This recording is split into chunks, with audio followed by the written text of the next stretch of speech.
attendus 4x4 de loisirs français sont enfin arrivés. Cousins du Mitsubishi Outlander, ils arrivent sur un marché en plein essor. Même si en France, la progression de ce segment est réelle, en Italie et en Espagne, elle est encore plus flagrante. En essayer un, c'est essayer l'autre, les seules différences sont esthétiques. On va donc vous aider à les différencier. Tout d'abord, la face avant, c'est sous cet angle qu'ils sont le plus reconnaissables.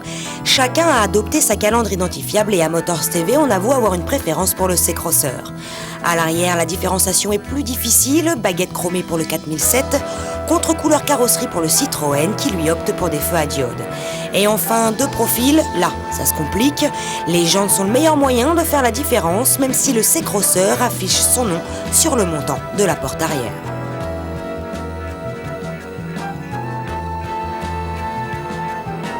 La base, on l'a dit, est le Mitsubishi Outlander, qui n'est pas forcément beau.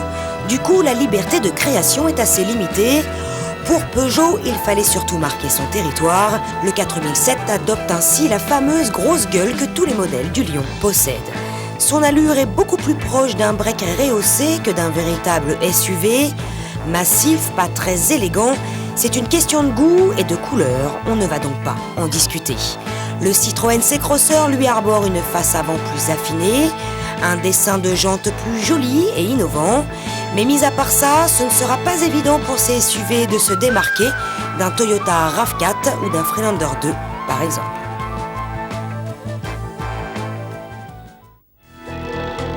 À l'intérieur, la modularité est très bien pensée, le seuil de chargement du coffre qui s'abaisse est un bel atout. 2 sièges d'appoint sont dissimulés sous le plancher, le tout se manipule aisément.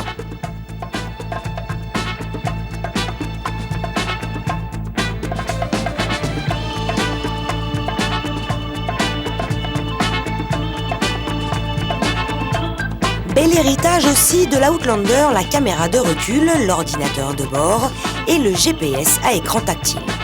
Le reste de l'habitacle est signé dans sa quasi-totalité Mitsubishi. Seul le logo sur le volant permet de savoir si on est à bord du 4007 ou du Citroën. On est bien installé, les places arrière sont généreuses. La qualité des plastiques n'est pas géniale, mais l'ensemble est correct. Sous leur capot, ils disposent du fameux 2 litres de HDI de 156 chevaux qui s'avère un peu plus bruyant à bord du 4007 que du C-Crosser. Sans doute une question d'insonorisation.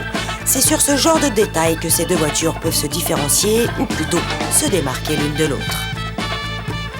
Ces deux Français sont équipés d'un différentiel, de quoi s'aventurer en tout chemin, mais pas de quoi faire du franchissement. De toute façon, ce n'est pas ce qu'on leur demande. D'autant que les suspensions manquent de débattement, du coup ils se montrent très vite inconfortables. Quoi qu'il en soit, les roues motrices sont sécurisantes.